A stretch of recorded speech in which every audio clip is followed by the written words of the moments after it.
السلام علیکم ورحمۃ اللہ وبرکاتہ۔ ناظرین اکرام، تجوید القرآن کلاسز کا سلسلہ جاری ہے۔ اس سلسلے میں آج خاکسار آپ حضرات کی خدمت میں سورۃ الاعراف کے رکوع نمبر 24 کی تلاوت کے ساتھ حاضر خدمت ہے۔ چلیں اب ہم شروع کرتے ہیں سورۃ الاعراف کے رکوع نمبر 24 کی تلاوت۔ اعوذ باللہ من الشیطان الرجیم۔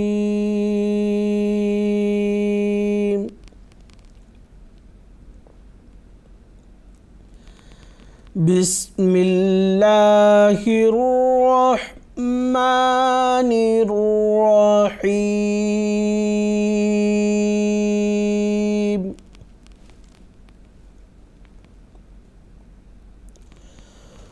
هو الذي خلقكم من نفس واحدة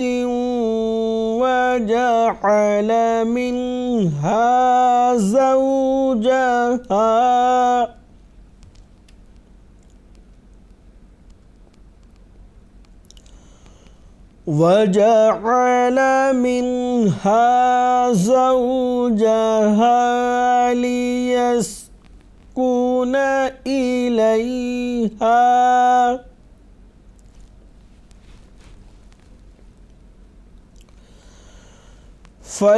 فلما تغشاها حملت حملا خفيفا فمرت به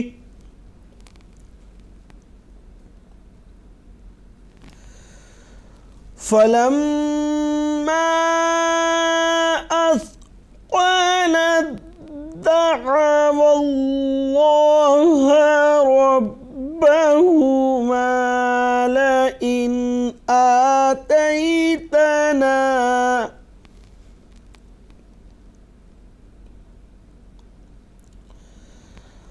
لئن آتيتنا صالحا لنكونن من الشاكرين۔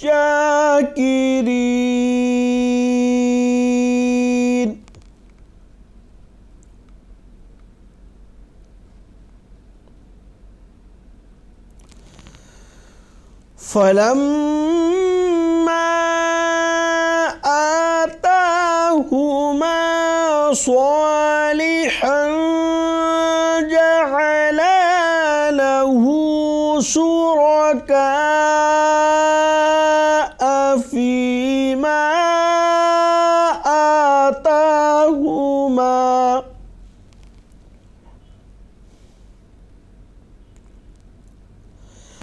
فتعالى الله عما يشركون۔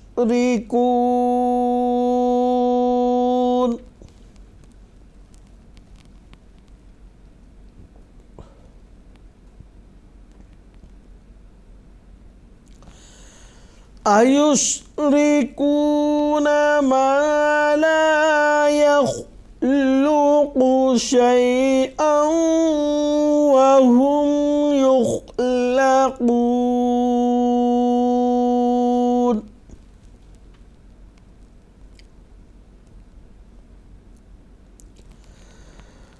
ولا يستطيعون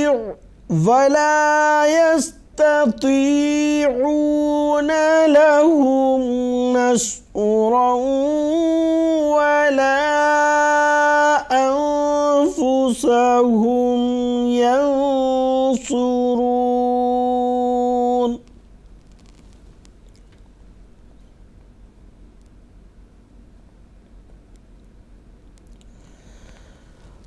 وَإِن تَدْعُوهُمْ إِلَى الْهُدَى لَا يَتَّبِعُوكُمْ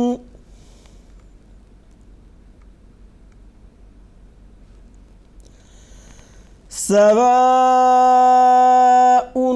عليكم أدعوتموهم أم أنتم صامتون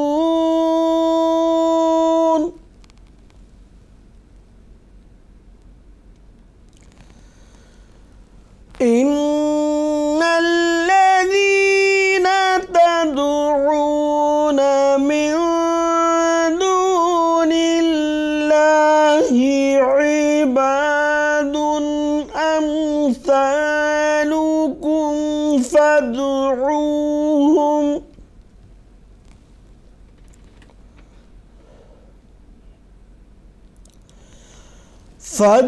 فادعوهم فليستجيبوا لكم إن كنتم صادقين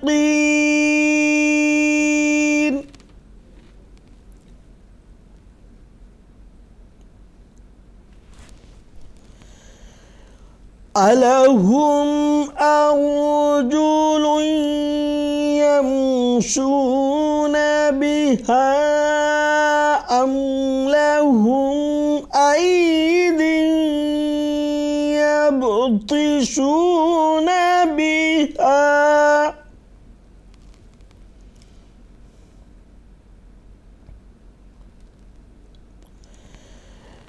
أم لهم أيد يبطشون بها أم لهم أعين يبصرون بها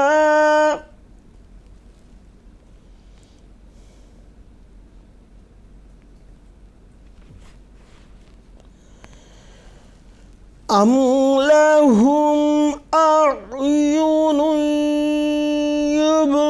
يبصرون بها أم لهم آذان يسمعون بها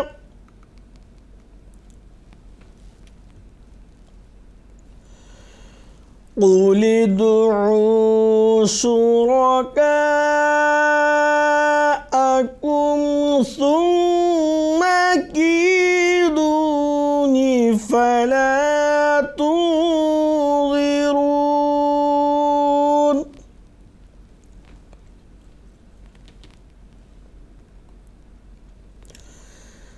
إن وليي الله الذي نزل الكتاب وهو يتولى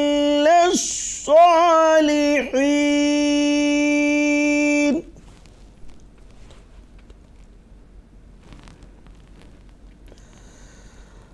والذين تدعون من دونه لا يستطيعون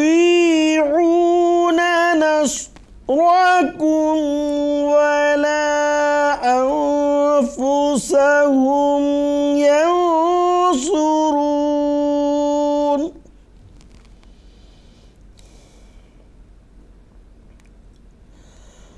وإن تدعوهم إلى الهدى لا يسمعوا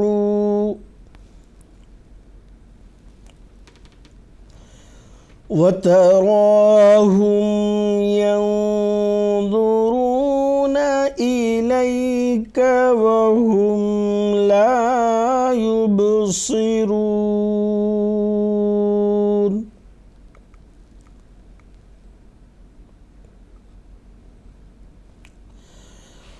خذ العفو وأمر بالعرف وأعرض عن الجاهلين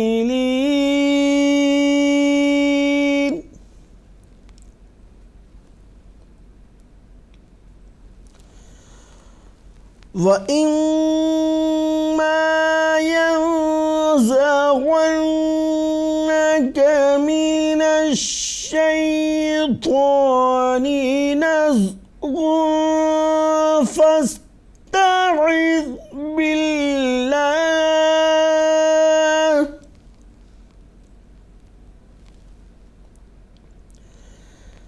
إِنَّهُ سَمِيعٌ عَلِيمٌ.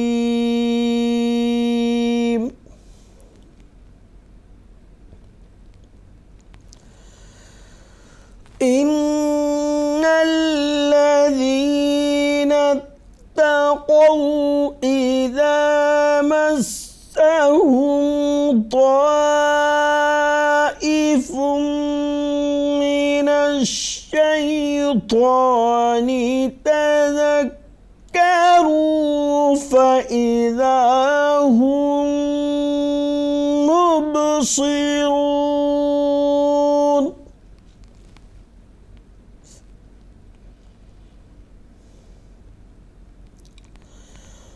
وَإِخْوَانُهُمْ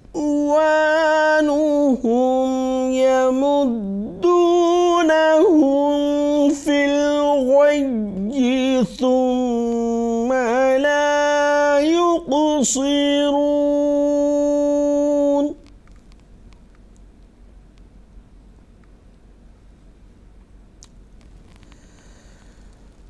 وَإِذَا لَمْ تَأْتِهِم بِآيَةٍ قَالُوا لَوْلَا اجْتَبَيْتَهَا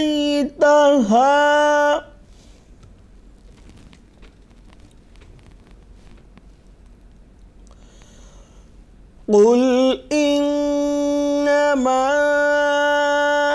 أَتَّبِعُ مَا يُوحَىٰ إِلَيَّ مِن رَّبِّي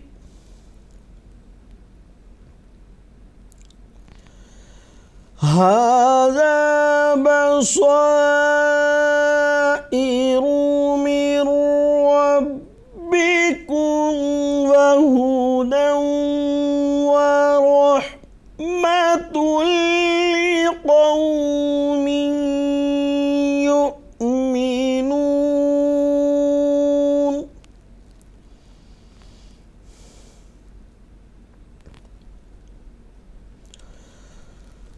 وَإِذَا قُرِئَ الْقُرْآنُ فَاسْتَمِعُوا لَهُ وَأَنصِتُوا لَعَلَّكُمْ تُرْحَمُونَ.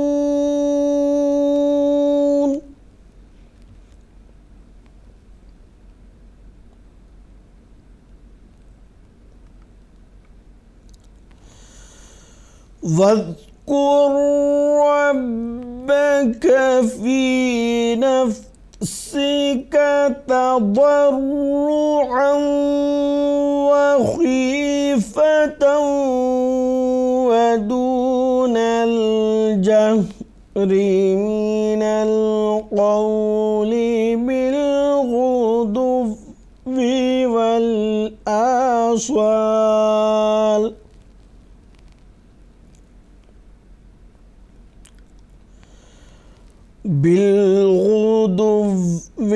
وَالْآصَالِ وَلَا تَكُن مِّنَ الْغَافِلِينَ.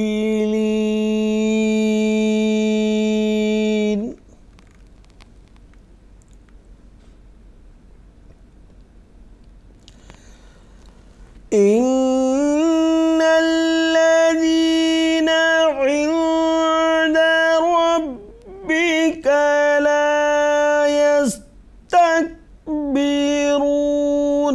عَنْ عِبَادَتِهِ وَيُسَبِّحُونَهُ وَلَهُ يَسْجُدُونَ.